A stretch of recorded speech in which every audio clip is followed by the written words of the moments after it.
So Fantech is back at it again with yet another cool wireless keyboard, and this time it's a 75% layout. This is the MAXFIT81.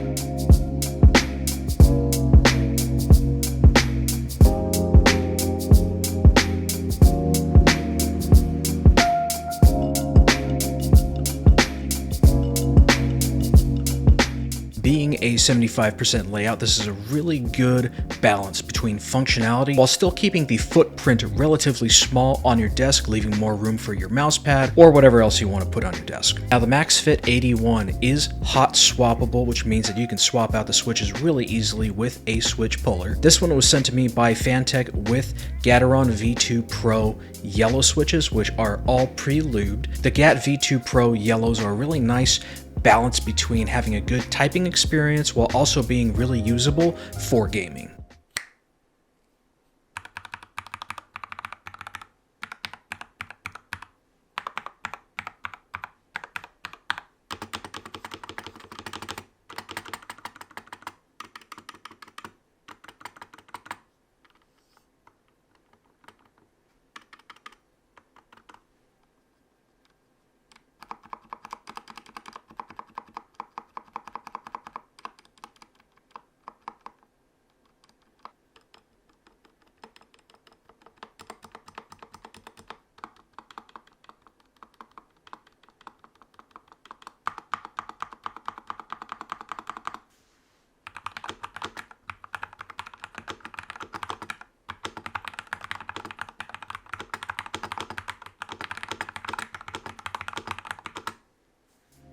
And when you do purchase this, it can come in multiple different options, from bare bones with no keycaps at all, or you can get it with Gateron V2 Pros as well as Otemu switches. This keyboard also comes with a rotary knob there, which controls the volume. It lets you turn the volume up, down, as well as mute if you push it directly down. Depending on what setup you get, it'll either come with PBT or ABS keycaps. This version comes with the PBT keycaps, and they feel pretty smooth. They don't have that general rough, matte textured feel that you normally expect from PBT keycaps. These do feel pretty nice. I like these. They're real smooth, almost like satin in texture. All of these stabilizers are pre-lubed, and now I do find that the spacebar does have a ticking sound to it on the left side, but that's more an issue with the stabilizer wire rather than actual looping, so that's something where you'd have to balance the wire. This connects by USB-C, which is very nicely centered right in the middle there. And it also connects by Bluetooth, which is really good for saving the battery life, and 2.4 Hz wireless by a USB dongle. And that's really good for gaming purposes.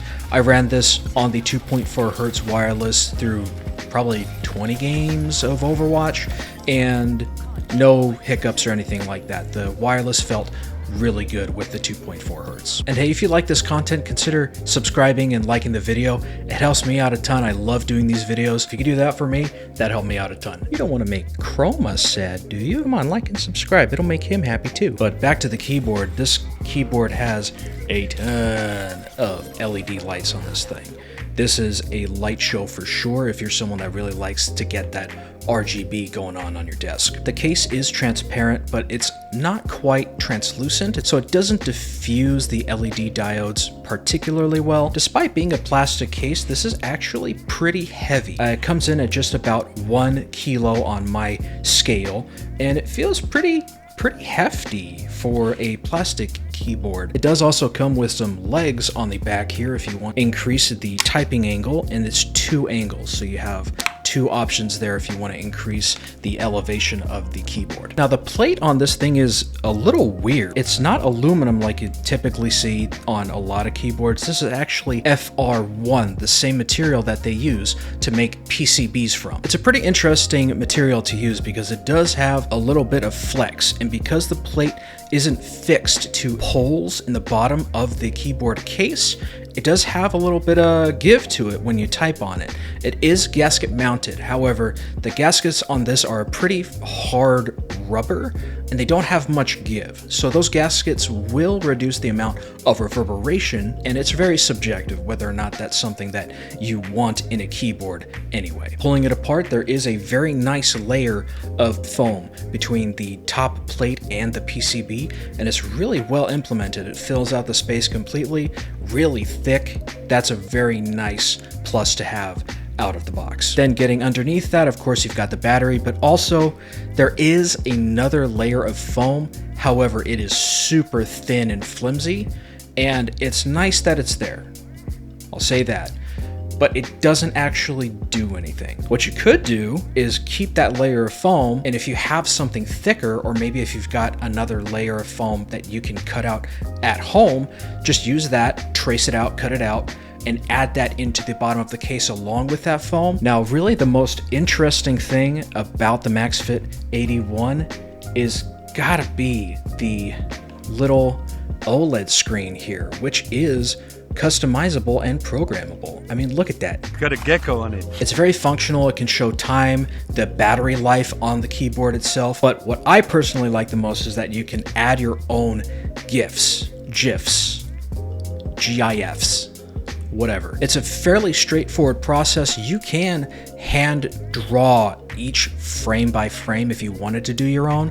However, if you have a GIF on your computer, you can upload it to the program and it will automatically convert it to a file that the keyboard can use. So if you want to put some dank memes on this little screen, it's super easy to do that. Okay, so there's a lot of cool stuff going on with the MAXFIT81, but let's get to giving it a grade and seeing how it does from a more practical perspective. Starting with gaming, it gets a solid 8 out of 10. It doesn't have optical switches, so you are technically missing out on a little bit of potential lower latency and durability in terms of these switches themselves. However, you get 2.4 Hz wireless, which is great for gaming if you don't want to deal with the cables on the desktop. It's got that more compact footprint so that you're not taking up a ton of space on your desk. And the fact that it's hot swappable is nice because if you wanted to, you could get some like Kale speed switches if you really want to go all in for the gaming performance. In terms of everyday use, I give the MAXFIT81 a 9 out of 10. Really, this has got a lot going on here that is super practical, even though it's really a gaming focused keyboard. You still have access to the whole function row, you have the arrow keys, you even have a few of the navigation keys and the delete key. You have the rotary knob. It does have a dongle little slot in here so that you can stow away the dongle if you wanted to take it with you to like an office or something. For cost, this gets a 9 out of 10. For what you get out of the box, this is really good value, and the price is gonna vary. However, the value you get for what you pay is really pretty darn good. Now, you're not getting like an enthusiast level keyboard typing experience, to be frank with you. However, you are getting a ton of functionality and practical use, as well as a really solid option for gaming use too. So the value in this thing with the OLED screen, the rotary knob, the option to get a bare bones if you already have switches that you want to use at home or a custom keycap set, the value here is really good. For my personal opinion on it, I give this keyboard an 8 out of 10. I'm just personally not a huge fan of super RGB stuff. However, it would have been nice if they had a little bit more of a translucent material to diffuse these LEDs here. With the way it is, you can really see like they don't diffuse super well. Oh man, I really love this OLED screen here. It's just so cool. It gives you the option to really kind of make the keyboard your own keyboard. I mean, that's a pretty cool feature. All right, so overall, the MAXFIT81 gets a total score of 8.5 out of 10. You get a very adaptable layout that is really highly functional. You get to save a lot of space on your desk. OLED screen is super interesting while also being very practical. And the plate foam combined with the gasket mounting system in here really does prevent a lot of that echoey sound that can really plague a lot of plastic keyboards. It's super flexible with the USB-C, Bluetooth, and the 2.4 Hz wireless, which makes it good for wireless gaming. However, on the downsides, the lighting isn't the best implementation, though it is very flashy, and you may need to do a little bit of work on the stabilizers depending on how yours comes out. Either way, Chroma and I appreciate you being here watching the video. It means a lot to me. Y'all take care, God bless, and I will see you on the next video, okay? Later.